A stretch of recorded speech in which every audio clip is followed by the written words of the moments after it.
Voilà Hutson, il y a de l'espace. Le tir est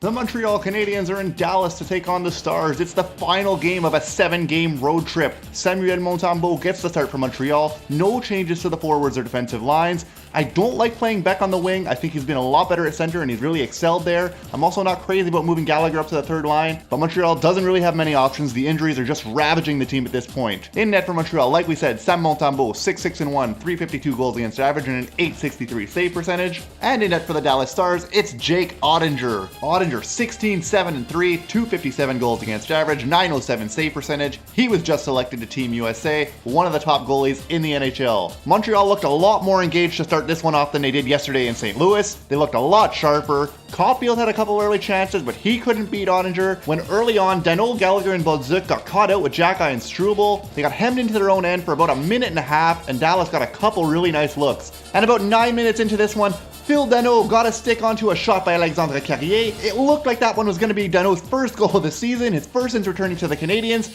However, when you look at the replay, you can see this puck bounced off of basically everyone on the ice. It went off of Danault, then it went off of Ben, and then finally it went off of Gallagher. The triple deflection, that's the kind of goal it's going to take to beat a goaltender of Jake Ottinger's quality. It's a triple deflection, a very lucky break, but I'll definitely take it. So that one goes on the books as Gallagher's third of the season. The Habs are definitely going to need to do more if they want to beat the Stars in Dallas, but it's a good start. And the Habs did seem relatively energized by that first goal. Their level of play increased. And in the minutes after the goal by Gallagher, they had a couple really nice chances, including one glorious 3-on-1 opportunity that unfortunately didn't even result in a shot on goal as Kapanen shot it wide. Dallas fought back though. Montembeault wasn't really able to handle a puck behind his net. He did get back into position, but Maverick Bourque tried what looked like a very unconvincing wraparound, but it snuck just under the pad of Montembeault, went off of his skate and into the net. It's 1-1. The game is all tied up in Dallas. And just as the Canadiens' goal energized them briefly, the Stars' goal seemed to energize Dallas, who really seemed to take control of the period from that point on.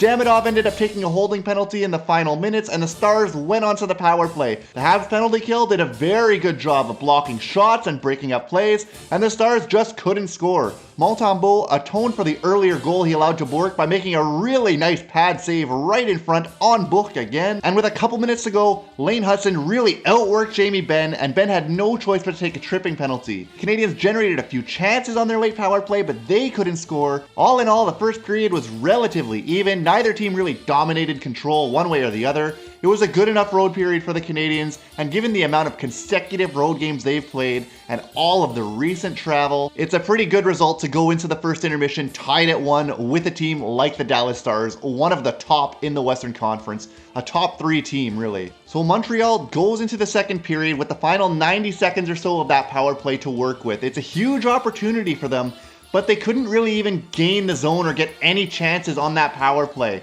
Fortunately for the Canadiens, the Stars end up taking another penalty and they put the Habs right back on the power play. The second unit gets the start and they manage a single shot on goal. What was more upsetting though is they stayed on the ice for about 90 seconds of that power play, then made a bad line change when Dallas was pushing the puck in deep, and it ended up burning the final 30 seconds of the power play. But what possible reason could there be for giving the second unit 90 seconds of power play time? They haven't proven it. They haven't given you any reason to give them that much time. And they use those consecutive kills as a bit of a jumping off point, and they really start to press the Canadiens. The Stars generate multiple chances off the rush that are quite dangerous. Then the Habs end up getting caught on a bad line change. They get called for too many men. Dallas gets their second chance on the power play. Montreal does do a pretty good job of killing off the majority of this penalty, but Dallas finally establishes some consistent puck possession in the Canadian zone, and Wyatt Johnston is able to rip in a shot from the high slot right as the power play is expiring to give Dallas a 2-1 lead.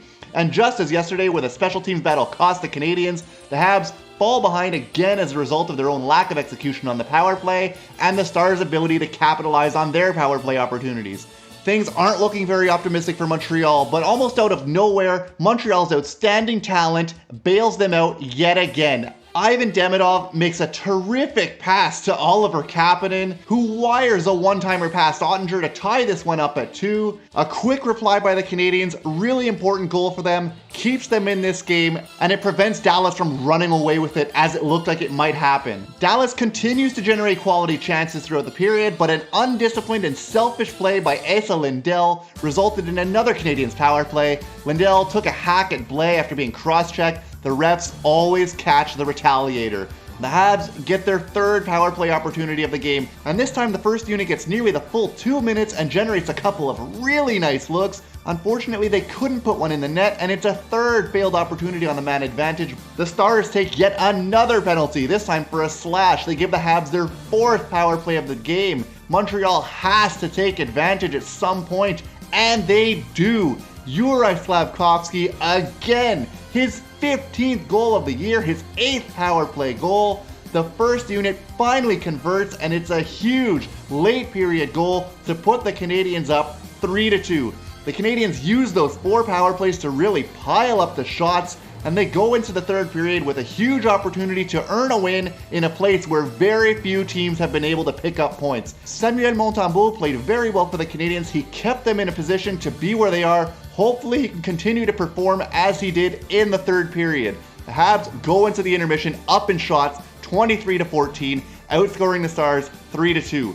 Huge victory at this point for Montreal, just 20 more minutes to go. Can they do it? The third period gets underway and the Canadiens seem quite controlled and measured for the first 5 minutes or so. It's clear they're wanting to slow the game down, prevent the Stars from accumulating chances, as they're an elite offensive team. But a few cracks in the armor start to show after those first 5 minutes, and Montembeault has to come out with some really nice saves. A bit of a freak accident occurs in behind the play. Jamie Benn goes down, smacks his face directly into the ice, comes into contact with the ice really hard. He's cut open and bleeding, a bit of a freak accident. But after that point, the game really started to open up a bit too much for Montreal's liking. Each team had a couple high-quality shots in a short span, but the pace became more and more problematic for the Canadiens, and the Stars started to really pour on the pressure.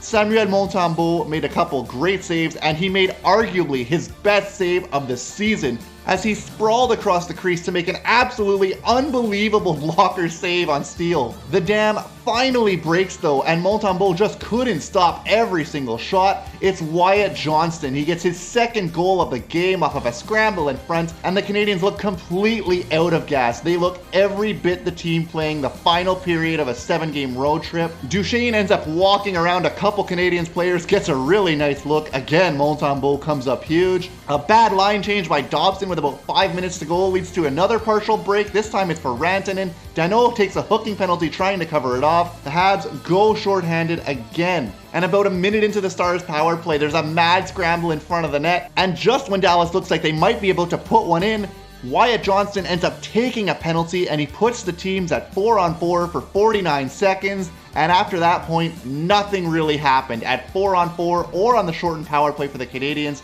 it really looked like Montreal was just playing for the point.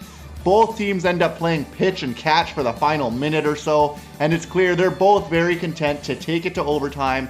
Each of them get a point. Nothing really affects them as far as standings go because they're in different conferences. The Habs secure a 9th point out of a possible 14 on this 7-game road trip, and they have played some of the NHL's absolute best teams. Win or lose, this road trip was a massive success for the Montreal Canadiens. So the Habs go into overtime, 3-on-3. We know how good they've been. They want to avoid getting it to shootout. Their strength is the 3-on-3 play. Dallas starts out with possession. The teams get a couple not so dangerous looking chances. Slap has one early, Duchesne has one early, Suzuki has a shot that gets deflected and goes out of play. But then Philippe Danault gets caught daydreaming. He's kind of looking at the bench for direction, doesn't pay any attention, and Wyatt Johnston just blows by him, gets sent in on a breakaway, and Samuel Montembeault saves the day with a terrific pad and glove move to keep Johnston from getting that hat trick. Time's winding down, a minute and a half to go, and off of a face-off, Phil Danault wins it back to Lane Hutson. 2 Stars forwards get crossed up. Hutson sees the open space, cuts towards the net, picks his spot, and scores a game winner for Montreal, 4-3 in Dallas against the Stars, avenging the embarrassing 7-0 loss earlier in the season at the Bell Center. Montreal picks up a massive 2 points ending this road trip on a high note. 10 points out of 14. Great road trip for the Montreal Canadiens. You hope that they can continue this as they go back home, get a few days rest, get themselves ready to go for the second half of the season, because it is going to be a mad dash to the finish line. And you just know that every point is crucial in the Atlantic with as close as this division is. Anyway, you guys, that's going to be it for me. Let me know your thoughts in the comment section down below. If you made it to the end of the video, please give us a like and a subscribe. It really helps out the channel. And have a great night, guys.